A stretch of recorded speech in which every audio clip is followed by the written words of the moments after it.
This show is part of the Head Stuff Podcast Network. Welcome, gather round the fireside and listen to a tale of Fionn McCool, Cullen, Deirdre of the Sorrows, Granuaille. From giants right down to fairies, of both the drooping and solitary, and ghosts who are sometimes scary. Anything goes by the fireside. Yeah.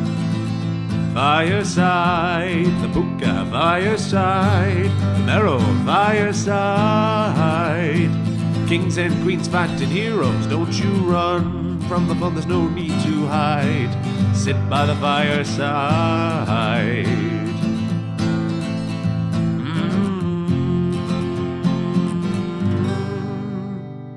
Fireside.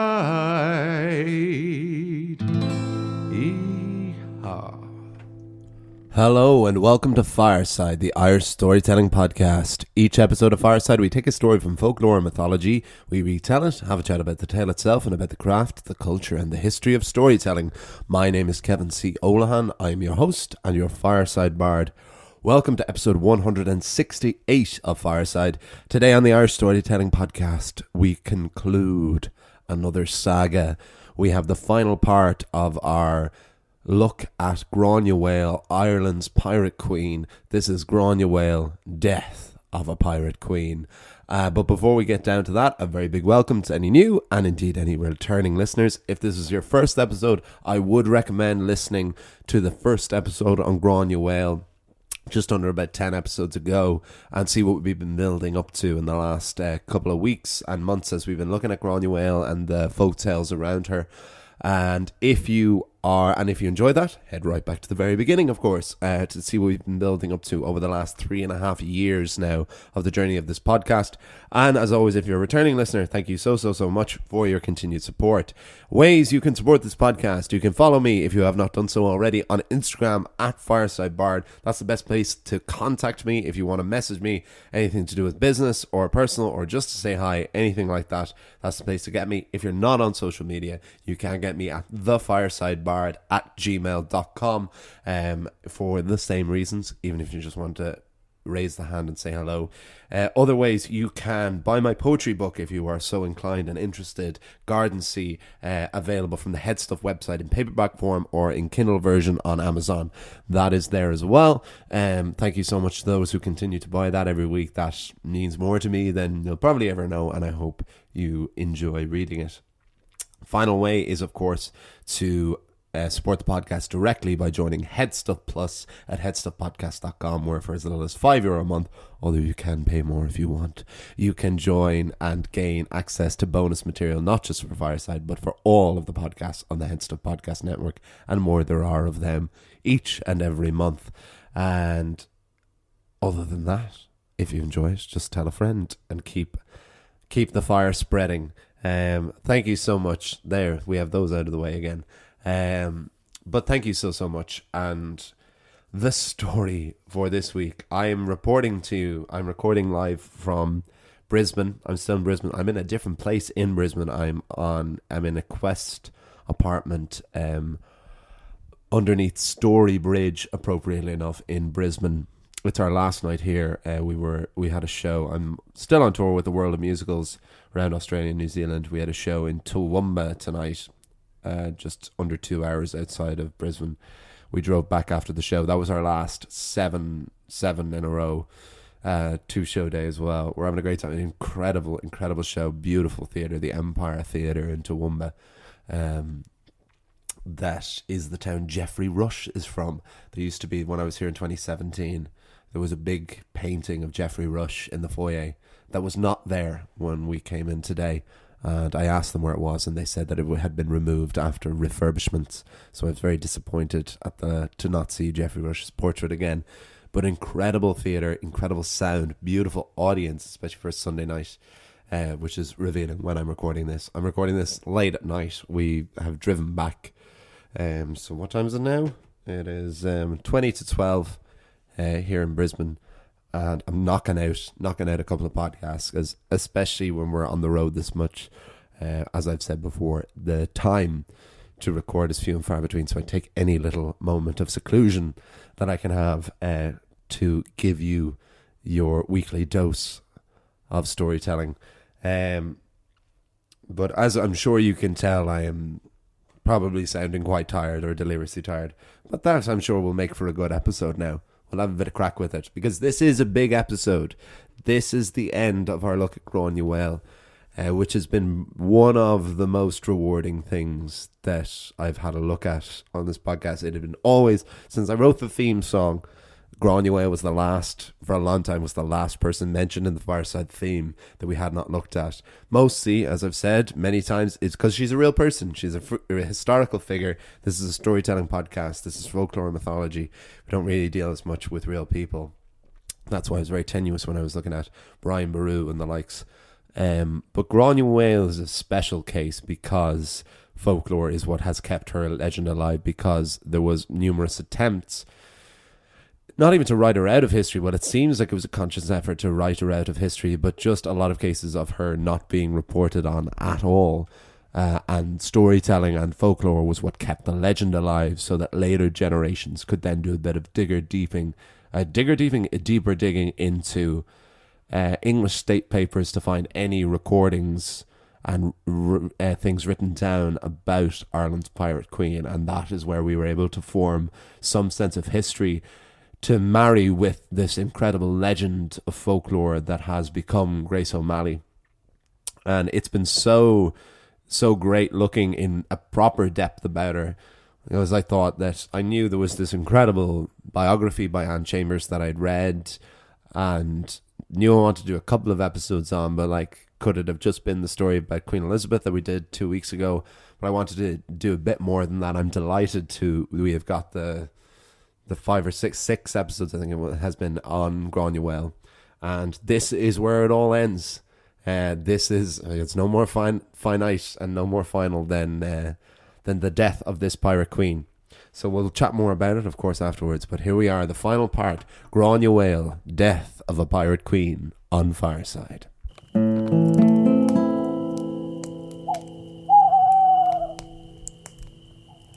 Granuaille, death of a pirate queen.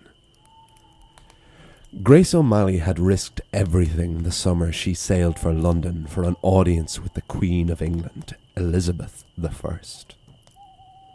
But the gamble had paid off, as the meeting of the two queens was a massive win from the point of view of Granuaille. Grace had secured the release of her youngest son, Tibbet na Long, and her brother, Donal na Pipa, from the imprisonment of her most hated rival, the English governor in Ireland, Sir Richard Bingham.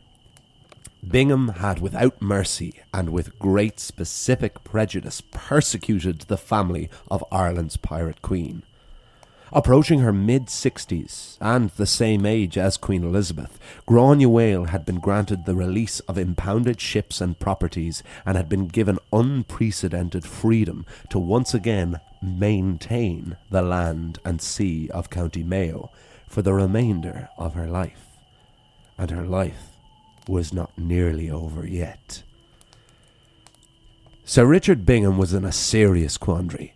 He had long lived and ruled in Connacht without the interference of the crown, but now Elizabeth was involved, and Bingham could not ignore the orders of his queen lightly. But Bingham also believed that Granuaille had pulled a fast one on Elizabeth. And what's more, he was right. There are those who considered Grace going over to England to bend the knee to the Queen made her a traitor to Gaelic Ireland. But for one, Gaelic Ireland was not united against England or the Crown. Their quarrels were more often than not with each other, so Granuaille's fight was not with England or Elizabeth, but with Sir Richard Bingham. But even with that said, Granuaille had asked so much of Elizabeth and had been granted everything she requested. But Granuaille had not had to offer the crown anything in return. Usually any request made to the crown would come in exchange for sworn loyalty, the surrender of lands, titles, or heavy taxation. Queen Elizabeth, and her highest and most loyal adviser, William Cecil, Lord Burleigh, had taken pity on Granuaille, this little old Irish woman who had come before them. But Burleigh and Elizabeth did not know how capable Grace O'Malley still was. But Sir Richard Bingham did. Bingham had spent his career in Ireland keeping Grace and her O'Malley and Burke families in line. He had personally persecuted, imprisoned, tortured and executed as many of the family of Granuaille as possible because he well knew how dangerous these clans were. It was said that when Grace's son, and now the most powerful remaining male leader of the Burke clan, Tibbet na Long, was released from Bingham's jail, he had been tortured so severely he could barely stand. So Bingham knew what Burleigh and the Queen did not, that as long as Granuaille could board a ship, she was a vicious foe to English rule in Ireland. Elizabeth's orders that Granuaille be given the freedom to maintain the land and sea of County Mayo was essentially carte blanche to return to her life of piracy. But this time, with the armour of the guise of fighting the enemies of the crown. Bingham had to be careful. He had to bring Grace O'Malley to heel without undermining his queen's orders. The cunning and cruel Bingham was more than up to this challenge to finally rout the reign of this traitorous woman. First, to curtail Granuaille's piracy, Bingham divided his own army so that a group of his own soldiers could accompany Grace's galleys as they took to the sea. This was under the guise of reinforcement, when in reality it was surveillance. Bingham then ordered Granuaille and her son Tibbet na Long to seize and attack the lands of members of the Burke clan, their own family, whom Bingham claimed were in open rebellion. Granuaille's grandson, Richard Burke, had been acting as a decoy for the growing rebellion up north in Ulster of Hugh O'Neill. Richard returned to his lands where he was attacked by fellow Burkes. His forces fled to the island of Inishkea, where they were pursued and 18 Burke soldiers were massacred. Richard himself and 4 others narrowly escaped with their lives. That Granuaille and Tibbet na Long played a part in the death of loyal men of their own blood did not sit well with them. Their involvement had been forced, but it shows that Richard Burke and his father, the Devil's Hook, Granuaille's son-in-law, knew that Grace and Tibbet had no choice but to fight, because the Devil's Hook and his son both remained Granuaille's and later Tibbet na Long's most valued allies. Bingham's final insult was to send his own soldiers into Granuaille's castles and demand that she feed and house soldiers of the crown. This put a financial strain on the Burke O'Malleys that Granuaille could not afford. Grace had been granted freedom by the Queen of England, but was still persecuted by Bingham. She couldn't sail, she couldn't plunder, she couldn't maintain. She was being forced to kill her own blood, and she was being drained of all of her finances and resources. So Granuaille sailed once more for England. She went once more to Lord Burleigh and told him how Bingham was making it impossible for the Queen's orders to be carried out. She asked that Burleigh order Bingham to leave Grace and her family alone. But Grace would not get something for nothing this time. She offered to captain a ship of 100 men ready to fight in any of Elizabeth's wars at a moment's notice. She also offered the surrender of her remaining lands, those of her sons, nephews and cousins. That Granuaille, now in her late 60s, was still capable of captaining a ship of 100 men, never mind offering to lead them in wars, is yet another of one of the most remarkable aspects of her real-life legend. After consideration from the Queen's Privy Council, Granuaille's request was granted. In her advancing years, this deal with the Crown wouldn't have much ramification for Granuaille herself, but it would greatly for her sons and descendants, ensuring that the Burke O'Malleys survived the imminent collapse of their dear society of Gaelic Ireland. As for Bingham himself, well, in case you think these accounts of Bingham show an unfair bias, there were many other detractors of his ruling of the Connacht Irish without regard for justice or mercy. New charges arose against Bingham, not from Granuaille, but from fellow administrators in Ireland. Bingham admitted his own guilt by fleeing his post and returning to England, where he was soon captured and imprisoned. Bingham wrote to Burghley pleading for his own release due to ill health. Burghley granted Bingham's release, and when rebellion in Ulster grew desperate, Bingham was temporarily given the command of 5,000 English soldiers to march from England to Ireland. But before he could see battle, Sir Richard Bingham died. Granuaille's greatest foe was finally out of the picture, but Grace would not have occasion to celebrate, as a new, oppressive force began to approach her family.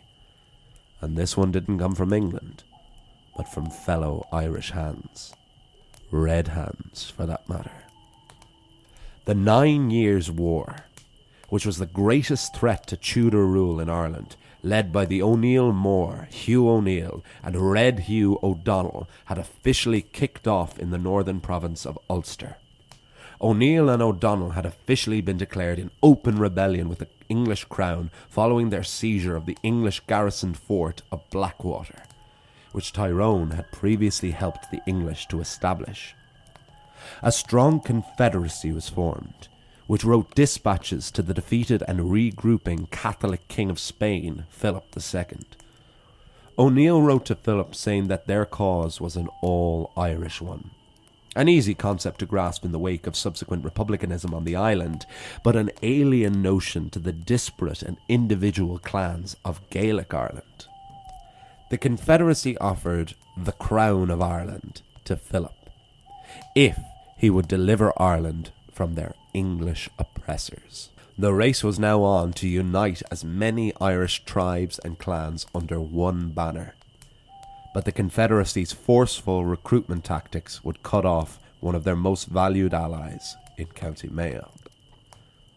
Traditionally, under Gaelic law, the O'Donnells of Tyrconnell claimed overlordship of North Mayo. This claim had always been fiercely resisted and opposed by the ruling Burke clan.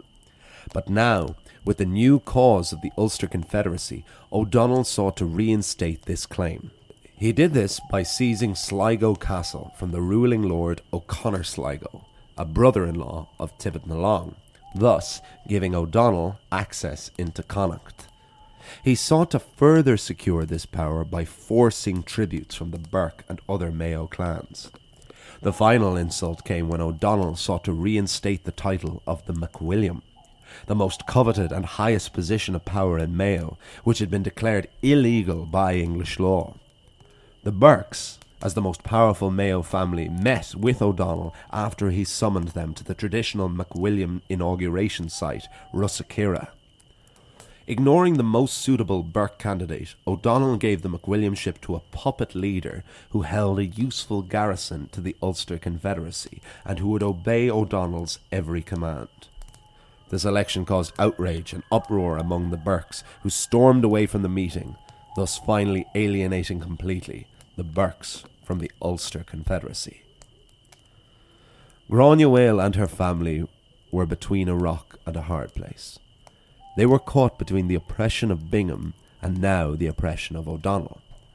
Before it had been a choice between Gaelic law and English rule, but with the election of his own puppet MacWilliam, O'Donnell had undermined Gaelic law, and with the removal of Bingham, O'Donnell became the main rival of Granuaille and her son Tibbet na Long. With Bingham finally out of the picture, Granuaille was free once more to return to her life of maintenance by land and sea, and resist the new oppression of O'Donnell, as her son Tibbet was about to emerge as the most powerful and influential leader in Mayo. Bingham's replacement as governor of Connacht was Sir Convers Clifford, who had a very different means of rule than his predecessor. Clifford sought to create allegiance between the Connacht chieftains through negotiation and compromise, not through force, violence and cruelty. He began this by retaking Sligo Castle, which had been seized by O'Donnell, and reinstating its former ruler, Donogh O'Connor Sligo. O'Connor Sligo now introduced Clifford to his brother-in-law, Tibbet na Long, and the other leaders of the Burke O'Malleys. The chieftains were now pardoned by the governor for past offences, were made secure in their lands and given cattle in lieu of the property seized and stolen by Bingham. In exchange, the chieftains offered Convers arrears and tributes, and to serve him against the Ulster Confederacy. Tibbet na Long then emerged as Clifford's most valuable Irish ally, as together they fought and drove O'Donnell's puppet McWilliam back across the Mayo border and back into Ulster. Tibbet na Long, very much the son of his mother, then began to see his own worth, and made subsequent demands to the English Privy Council. Tibbet demanded all of the lands of the McWilliam, pardons for all the members of the Burke family, and the command of his own army. Clifford took these demands to the English Privy Council, who granted all of Tibbet's requests. He was given an army paid for by the Crown, but was entirely at the disposal and discretion of Tibbet himself. This decision to agree to formal terms with the English government was the defining moment of Tibbet na Long's life. He had been born at sea as his mother was defending her galley from Algerian pirates. He had been born into the old custom of Gaelic law, which throughout his life was completely eroded and undermined, now as much at the hands of O'Donnell as the English. So, Tibbet's decision to formally ally with the English marked a decisive transition from Gaelic law to English civil law in Ireland. It ensured Tibbet survived the transition and emerged as the most powerful landowner in all of Mayo. Tibbet na Long, like his mother Granuaille, was a survivor. As for Grace O'Malley herself, at the age of 70, she finally left her life of maintenance by land and sea in the more than capable hands of her children. There's very little mention of her in those final years of her life, apart from accounts of the records of merchant ships who ran afoul of one of her galleys. Even when Grace herself was no longer at the helm, her presence was felt. It is thought that Grace O'Malley, Granuaille, Ireland's pirate queen, died in her beloved fort of Carrickahowley Castle, overlooking her dominion of Clew Bay. She was said to be about 73 years old. An astonishing age for anyone in the 16th century, never mind a woman who had spent her life on the harshest environment, the sea. Grace probably lived to hear of the death of Queen Elizabeth I, her enemy turned ally, one who she had far more in common with than not. Granuaille also would have lived to hear of the defeat of O'Neill and O'Donnell at the Battle of Kinsale in 1601. The 9 Years' War had been the strongest fight against the English in Ireland up to that point, and their defeat would lead the O'Neills and the O'Donnells to leave Ireland for mainland Europe in an event known as the Flight of the Earls, which marked the final nail in the coffin and the end of Gaelic Ireland. But Granuaille died knowing that her family was safe, prosperous and secure, free from the oppression of the English and other Gaelic chieftains. The Burkes and the O'Malleys would survive, and Granuaille's legacy was secure. And with that comes the close of the legend of Grace O'Malley, the daughter of a petty Irish chieftain, who rose far and away above her station as a woman in the 16th century of Ireland, devoted her life to plunder and bounty on her beloved dominion of the sea. She married twice, had 4 children, had taken lovers and lives, and aided in creating her own empire of descendants that still pay homage and tribute to their beloved matriarch. She is remembered in songs and stories around the world. She is a feminist icon, an Irish icon, but more, she was real. She happened, and Grace O'Malley, Granuaille, Ireland's pirate queen, is a tale of one of the world's most remarkable female leaders. The end. shade of a havan ballin var, the bear grack to Vanyeven, a duke of Roy shell of Merlock, is to jilta leshna gola.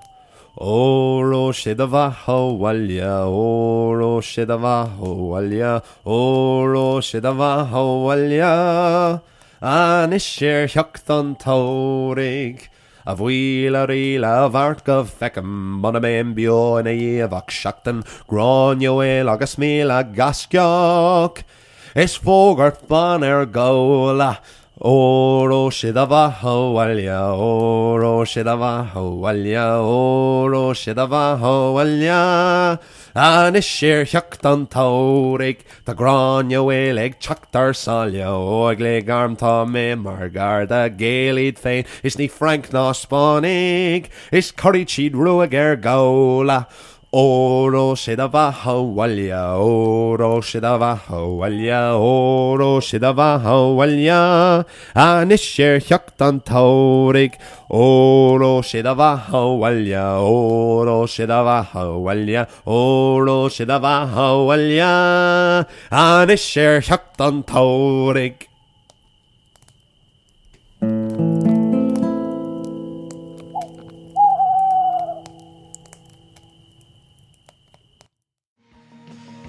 I Know That Face is a movie podcast on the Head Stuff Podcast Network, hosted by me, Stephen Porzio. And me, Andrew Carroll. Our show is all about character actors. The type of performers you'll see pop up in supporting roles in blockbusters. The type of people you know the faces but not the names. Each episode we pick one particular character actor and discuss a couple of their movies, shining a light on the performer's career while giving listeners plenty of movie recommendations. So the show is a must for cinema lovers. Subscribe to I Know That Face wherever you get podcasts and follow us on Twitter at I Know That Face P1.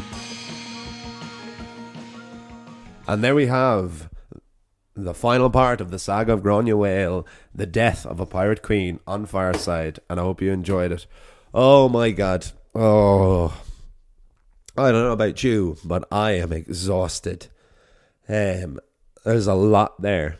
There's a lot of there that in my meager little brain was trying to sift through myself and still trying to keep a track of, while at the same time trying to make as clear and simple and entertaining a story as I can for you, and like honor the history and the reality of Granuaille, but make it clear and just try and have the main components. Try and just tell her story in a direct and simple. I always hate the word simple, because even though there's a difference between simple and easy, simple is so often misinterpreted, and that's why I love the Philip Pullman quote so much, is clear as water. It's like, I feel that's such a nicer way of saying simple than simple, because it's used as such a derogatory term now.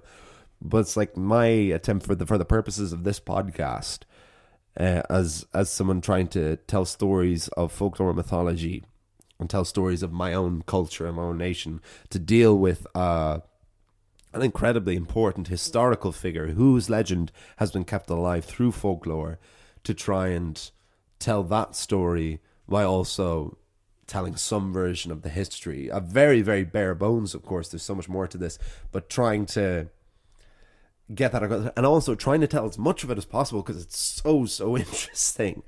But I hope that this was cogent, you know. I hope I was in some way articulate with it, because this was an immense challenge for me, immensely rewarding to do, but immensely challenging to tackle a legend such as this, and especially this final chapter where it is wrapping up everything. But it does it's like what ends up being, I think, or certainly to me, the most incredible thing about Granuaille. And you can take your pick of anything, of like where she was from, the fact that she was a woman, the fact that she was a pirate, the fact that she met with Queen Elizabeth, the fact that she led men in battle throughout her entire life, the fact that she lived till she was 73, the fact that she was captaining ships until she was 70, the fact that she led a dynasty that created an empire, the fact that her son like survived throughout and to create this incredible line. all of that is incredible. What more than that, I think the canvas, the backdrop that is against this is what makes it so particularly potent. That Gaelic Ireland, everything that this podcast isn't kind of commemorating, but like the mythology that we have covered on this podcast is the mythology that established Gaelic Ireland, that was there right at the beginning when the Celts arrived. These are the stories that they told, and they were telling these stories right up. And this is the moment Gaelic Ireland dies. Like, there's a very definitive, the Flight of the Earls is literally considered where Gaelic rule in Ireland is completely gone. And it was dying for a long time. It was dying essentially like a 400-year death from when Henry II came over to bring Strongbow under heel during Norman times. It's been a slow, very, very slow death march to the end of Gaelic Ireland, which ends with the leaving of the O'Donnells and the O'Neills. And amidst all that, which is, of course, the story we weren't telling, and I encourage you, if you don't know anything about this, especially Irish people, because I didn't until I read or listened to A Complete History of Ireland, the BBC Northern Ireland audio series, which I've talked about before, and I'll leave a link to it. Is incredible listen. You can get it on Audible. And that was because it was one of those blind spots there. I'm an incredible lover of Irish history and the whole 9 Years' War, and just basically Tudor England in Ireland was one of the blank spots, was one of the gaps in any of my knowledge of Irish history. And I don't know a huge amount more about it now. I naturally know a bit more from talking about Granuaille a lot, but the fact that this is such a defining moment for Celtic culture, considering it would be another like 300 years before Ireland would gain independence. Like republicanism and nationalism only rose again like a good couple of hundred years after this in a prominent way, and then that's what led to today. But it's such a different story, and Granuaille, I feel, makes that real. You get this backdrop of that it wasn't just this simple narrative of English versus Ireland, that O'Donnell, Red Hugh O'Donnell, like universally claimed in Ireland as this great liberator and this great hero, who failed, and the families then that fled, and this martyrdom of Gaelic Ireland was incredibly oppressive to other clans within Ireland. And that's where we get the Tuatha Danann. You know, it's not this unity that we associate and that became very sectarian later on, and we won't get too much into that, but that it's so much more complex once you even slightly try and dip into it. And like, especially when we have Sir Richard Bingham so much as this great enemy in Granuaile's life, and he's a really handy figure to have because he was just diabolical. He's almost uninteresting. It's almost the interesting thing about him is that he does seem to have been absolutely diabolical. He apparently does have defenders. I would be interested to talking to some of these. I'd say there's a few great theses and dissertations on Sir Richard Bingham. Theses, I'm sure, thesi. You can tell I'm not an academic. On a pretty much universally hated guy. But it is like, it's very clear by most historians and most scholars that Bingham was a bad dude. He was a cruel guy, and was not liked by anyone English or Irish. So he's a really handy figure to have as this enemy. But then it becomes more interesting when it becomes about the Ulster Confederacy and about this idea of liberating Ireland from England and offering it to the King of Spain. There's honestly too much to go into that I won't. If people are interested, let me know. It's like I will, maybe in like a bonus episode, that could like talk a bit more about this, about the history behind it. But that's naturally where our look at Granuaille in an official scripted way comes to an end with her death. But there's so much else around this. It's just such an open-ended conversation that just has my mind racing now. I'm trying to even think of any way you could round it together. I suppose also let's just get back to the woman herself. And I cannot pay enough dues to, again, Anne Chambers' book, Grace O'Malley, Ireland's Pirate Queen. Please, everybody read that. If you've listened to these episodes and you haven't done so already, please read the book. It's one of the best historical accounts I've read. Taught me genuinely so much about a figure I'd always wanted to know about. And as always, the folklore and the stories are what get you into it. They're what got me into it. But then the history, the reality is always so much more interesting. And that's, I suppose, what's ultimately interesting about the fact that folklore is what kept Granuaile's legend alive for the couple of 100 years when she was essentially written out of history. But it's the fact that that legend endured that allowed the interest to come back, that now we know exactly who she is.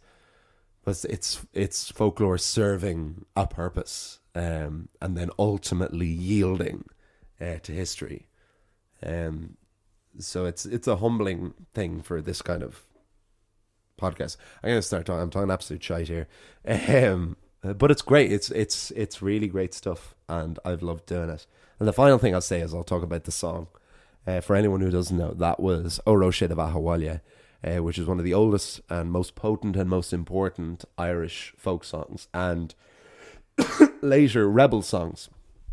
In the 20th century, that became a very potent song of Irish republicanism, which it wasn't initially intended to be, as you could clearly see from hearing about Granuaille herself, and her fight was not with the English, but it was very much used as a potent, because it's in the Irish language, actually, and it is this story of independence and this fight against this foreign enemy. But just to give like a translation of what those lyrics were, so like Oro was this sailing chant, it's like welcoming back. So Oro She de Vahawalia is essentially saying welcome home. So it's welcoming sailors back from voyages at home. But a crude translation that you can find on Wikipedia is, "Hail, O woman who was so afflicted. It was our ruin that you were in chains. Your fine land in the possession of thieves while you were sold to the foreigners." And so that's She de Vaha van Balin var de Bear Grek to Van Yeven. The Duke of Roy Shell of Murloch is to Gilta Lesh na Gaula. And then it's Tá Granuaille ag seachtar salia óglaigh arm tá mé mar gar the Gaeliad féin is ní Frank nó Spánig is Crishid Ruag Gaula. Grace O'Malley is coming over the sea, armed warriors as their guard. Only Gaels are they, not French or Spanish, and they will rout the foreigners. A bhfuil a riil a bhart go fecam muna mé bio in a dhéobh seachtain, Granuaille agus míle gasceach ag fógart fan ar Gaula. May it please the King of Prodigy that we might see, although we may live but 1 week after, Grace O'Malley and 1,000 warriors dispersing the foreigners. And that is the literal translation of the lyrics of those songs, of that song. An incredibly potent, incredibly beautiful song and sea shanty. But you can see how this became very, very potent as a song of nationalism and republicanism in the 20th century, when really it is a song of a fight against any enemy, regardless of where they're from. It's nothing about Irish versus English or Irish versus Spanish. It is like one woman, one family, like defeating any Ireland. Like it's a tale of, like hers, it's a tale of survival. And that's ultimately, and that's Anne Chambers, that's not me in terms of that phrase. Is like, and that's a phrase that comes up repeatedly in the book that makes it very clear. It's like Grace O'Malley was a survivor, and that's what Tippett Long inherited most of it. It was about survival and not about allegiances like king and country or like Ireland forever. It was about protecting your own and really surviving. And with that, this is already a very, very long episode, but this was a lot to get through. So I hope you enjoyed this and all of the others. I'm going to now go to bed because I'm very, very tired and delirious, and I'm probably sounding like a lunatic. But I hope you all enjoyed this. I'll see you all. You'll hear me all next time when we have a folk tale about it's called The Hags of the Long Teeth, and that's all you're gonna get. It's a fun one. It's another one from the Beside the Fire, the Douglas Hyde book, another recent discovery. Again, from the Mayo Roscommon border. Lot cooking all there. But I'll see you all, you hear me all next time. And remember, wherever you are and wherever you go, you can always join me by the fireside. This show is part of the Head Stuff Podcast Network, a hub for the creative and the curious. Shows are produced in association with Head Stuff and the Podcast Studios Dublin. Find out more or become a member at headstuffpodcasts.com.